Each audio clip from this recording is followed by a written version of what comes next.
mo kami amisya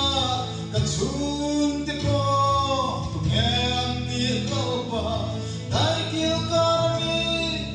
walang mapaloti ekpangin mo mga saminti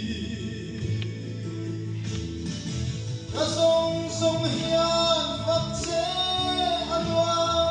kaeng kimhi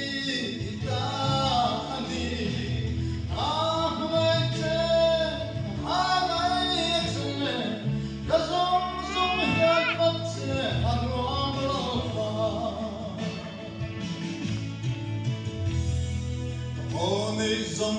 hian phát sai sa se kanun na hi lo min ao suam ro se nei lu ber mai da o me chei la a hen so lo nge i manga i ne po ka song hian phát se anwa kaen kim hi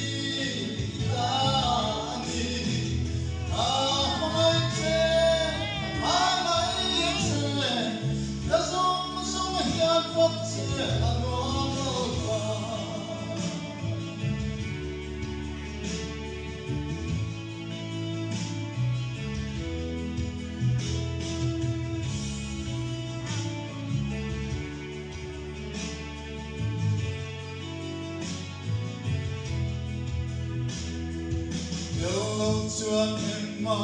thu sau lâu hom chuan ta lei pha nan sam chi tháp leo về lung long mai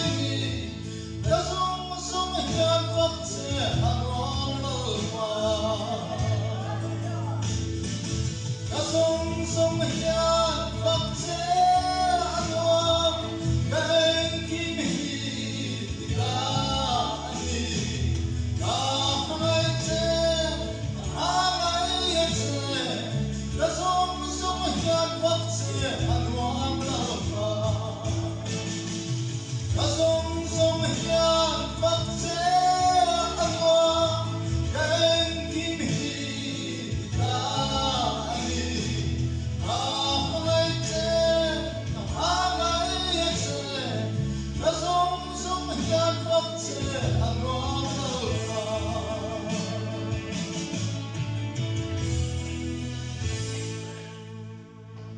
Le paro qui per sé